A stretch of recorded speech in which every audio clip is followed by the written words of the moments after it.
Solusi untuk sehat masih bersama Klinik ATF Ke-8 dan kami masih bersama dengan Bapak Anton. Perbincangan kami mengenai MAH, tapi juga tidak menutup kemungkinan untuk Anda yang ingin bertanya di luar penyakit MAH ya. Silakan, masih terbuka kesempatan 0271 857 555. Oke Pak Anton, untuk terapi di Klinik ATF Ke-8 ini apakah, jadi tadi dikatakan bahwa untuk pasien wanita dengan terapi juga wanita nanti bisa dibuka bajunya ya. Berapa untuk terapinya itu apakah hanya telentang tengkurap aja atau telentang juga? Ya memang untuk penyakit pasien, jadi apapun penyakit ini ada posisi terlentang, miring kiri, miring kanan dan terlungkup ada. Jadi kan jadi ada posisi tengkurap. Jadi kan kalau yang pos pijat tulang belakang itu tengkurap gitu ya. Jadi memang kalau misalkan jadi untuk pasien yang sakit stroke gitu, jadi apalagi yang stroke-nya berat dan nggak bisa balik sendiri gitu, memang kita anjurkan supaya pengantarnya ikut masuk ke dalam tempat terapi gitu ya. Ya, kita ke Boyolali dulu, sudah ada Bapak Baskoro. Selamat malam. Halo. Ya, halo Bapak, silakan Pak Baskoro. Dari Pak Giarto. Oh, Pak Giarto, ya. Silakan. Ini Mbak, saya mau nanya. Iya. Saya kan ini penyakit sinusitis, Mbak. Sinusitis ya. Itu gimana solusinya Mbak? Saya pilek-pilek gitu, kena debu sering pilek gitu.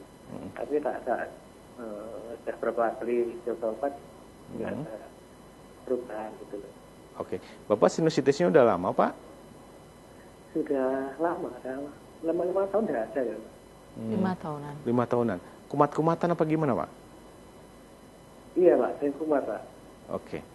Ini saya sering lagi kalau nggak minum obat, itu sering kambuh Pak. Jadi obatnya obat vitamin C itu. Hampir setiap hari minum Pak. Oke. Ya, cukup? Saya rasa cukup. Baik, terima kasih Bapak Giarto dari Boyolali. Sinusitis ini memang menjengkelkan nih Pak Anton. Iya. Jadi untuk sinusitis saya sarankan Bapak silakan terapi ATF8. Memang bahkan kita punya pasien Pak yang udah operasi di sebelah. Dibuang sinusitisnya. Cuma udah itu kambuh yang sebelahnya. Memang dengan operasi sebenarnya tidak menyelesaikan masalah dengan tuntas. Memang ada misalkan kekurangan indera penciuman. Jadi ada efeknya gitu ya. Jadi saya sarankan daripada minum obat terus atau misalkan operasi juga salah gitu ya. Saya sarankan terapi saja di ATF8 dan pasien itu jadi karena nggak mau takut operasi karena biayanya mahal, akhirnya sembuh dengan ATF8 yang sebelahnya. Tapi yang sebelahnya udah terlanjur operasi gitu ya. Tapi kalau yang udah terlanjur operasi ya kita tidak bisa apa-apa, cuma yang sebelahnya lagi bisa diselamatkan. Jadi jangan heran kalau misalkan nanti ini alatnya ditempelkan ke hidung Bapak gitu. Jadi kan gitu, di sini juga, ke sini gitu. Jadi kan ini hanya dihangatkan supaya sinusitisnya mengempis gitu ya. Jadi memang kami tidak bisa menjamin bahwa satu kali terapi bisa sembuh, itu nggak bisa gitu ya. Memang harus ada proses.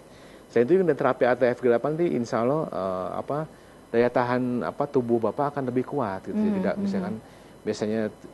misalkan kena hujan dikit batuk, hujan dikit demam gitu. Memang tapi waktu demam jangan terapi ATF8, itu nggak boleh ya. Itu harus minum jadi obat. ketika suhu tubuh demam itu nggak boleh terapi. Oh gitu. Jadi nanti silakan Bapak terapi. Jadi kalau tapi ingat tidak boleh pas lagi demam gitu. Tapi kalau misalkan Bapak sedang minum obat, silakan teruskan saja gitu. Walaupun digabung dengan terapi ATF8 itu silakan saja. Jadi nanti coba Bapak boleh nanti setelah 4 kali terapi, Bapak boleh kontrol ke dokter yang biasa meriksa Bapak gitu. Nanti apakah sinusitisnya berkurang atau hilang gitu. Tapi kalau misalkan masih hanya berkurang tapi tidak hilang, betul-betul hilang, Bapak boleh lanjutkan terapi dengan frekuensi yang 2 minggu sekali gitu ya. Iya. Kalau untuk stroke itu bisa nggak? Stroke bisa, tapi yang stroke-nya yang tipe penyumbatan gitu kan. Stroke itu ada 2 tipe ya. Ada pembuluh darah pecah dan penyumbatan. Kalau yang pembuluh darah pecah tuh biasanya saat kejadian ada koma dulu, pingsan gitu ya. Kalau yang penyumbatan biasanya hanya lemas dan jatuh gitu. Jadi kadang-kadang ada orang bilang cerita bahwa ini stroke gara-gara jatuh, itu salah. Jadi stroke dulu gara-gara serangan stroke terus jatuh, itu yang benar itu.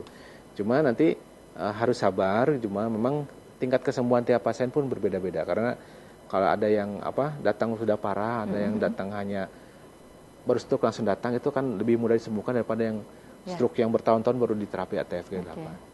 Seperti itu ya. Kalau untuk stroke berarti sama, seminggu sekali? Harus seminggu sekali, dan nanti dilihat nanti setelah perkembangan setelah 4 kali nanti kita lihat perkembangannya seperti apa. Iya. Sudah ada penelpon lagi? Selamat malam, dengan siapa di mana?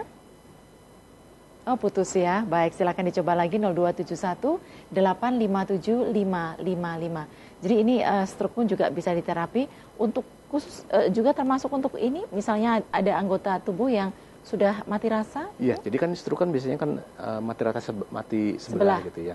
Itu pun bisa, jadi kadang-kadang sampai kesemutan, ini susah angkat tangan gitu. Jadi biasanya kan kalau udah pada perkembangan biasanya nggak bisa angkat tangan, tangannya udah bisa diangkat, atau jalannya udah mulai bisa jalan sendiri tapi bisa dipapa. Memang contohnya kita ada, misalkan, tapi ini stroke-nya baru ya, mungkin kurang dari sebulan gitu ya.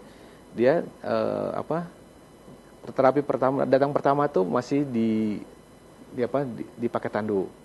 Kedua datang pakai kursi roda. Ketiga dipapa. Keempat bisa jalan sendiri. Ada yang seperti itu. Gitu. Dan kebetulan ini wanita, ibu ini aktif di pengajian gitu. Jadi setelah para teman pengajiannya melihat itu takjub juga kan, biasanya kalau orang stroke kan biasanya lama sekali gitu. Jadi biasanya banyak yang tertarik dengan ATF-G8, teman-teman pengajiannya terutama gitu ya. Karena sudah melihat dan membuktikan sendiri. Betul. Itu kalau misalnya nggak ada keluhan Pak Anton, jadi merasa sehat-sehat saja, tapi pengen menjaga kebugaran gitu, bisa nggak? Itu sangat-sangat bisa. Jadi kan memang yang biasanya melakukan terapi ini yang dulu sakit berat kemudian sembuh di ATF-G8. Jadi dia takut kumat, dia kalau misalkan udah nggak enak badan, dia terapi di ATF-G8. Dan itu pun bisa buat atlet untuk misalkan bugar, itu pun sangat bisa gitu. Jadi istilahnya jangan sampai nunggu sakit, kita terapi pencegahan pun sangat bisa. Jadi kalau misalkan pernah dulu mantan atlet pingpong, dia katanya memang udah berumur gitu ya. Jadi dia terapi dulu terus melawan pingpong dengan anak-anak muda katanya, 4 set anak muda terus katanya. Karena bilangnya seperti doping katanya. Seperti itu. Dia merasakan enak, staminanya lebih prima gitu ya. Betul. Kalau kayak semacam asam urat gitu gimana? Kadang orang kalau sakit asam urat itu, bagian yang kena asam urat itu dipegang aja sakit gitu Pak Anton. Bagaimana nanti, apakah bisa diterapi? Bisa diterapi. Memang kita akan istilahnya tidak langsung bagiannya sakit. Jadi kan asam urat kan biasanya di ujung tubuh yang paling jauh dari jantung. Jadi kan misalkan di jari tangan dan kaki terutama ya. Jadi kan menumpuknya di situ. Jadi biasanya prinsipnya kita akan memperancar peredaran tubuh. Jadi semua timbunan kotoran yang berupa asam urat tadi bisa dikeluarkan itu melalui air seni, itu kita usahakan. Tapi ingat, minumnya tidak boleh kurang gitu ya. Jadi kalau tidak boleh kurang, kalau misalnya cek darah itu bahkan bisa kelihatan naik gitu. Oh gitu. Jadi minumnya tidak boleh kurang gitu. Jadi dibantu dengan diet, insya Allah asam uratnya cepat turun. Dan itu memang minumnya harus air putih hangat. Air putih hangat itu tidak boleh yang es gitu, nggak boleh. Oke. Nah, kalau untuk keluhan-keluhan reproduksi, jadi misalnya ada kista, miom atau keputihan, menstruasi tidak teratur, bisa nggak? Itu sangat bisa. Jadi kan kadang-kadang kan pernah ada yang mendebat bahwa itu organ kandungan reproduksi ini diapakan gitu. Jadi kan kalau di pria kan misalkan yang masalah ejakulasi, masalah sulit punya anak gitu ya kan, itu pun bisa. Jadi itu kita akan menggunakan saraf tulang belakang yang bagian pinggang gitu. Jadi kan yang miom tadi kan kalau miom dan kista kan harus dioperasi gitu. Dan batal dioperasi itu sangat banyak. Kemudian yang tadinya haid yang tidak teratur, setelah diterapi haidnya teratur. Bahkan ada beberapa ibu-ibu yang menopause lagi gitu ya.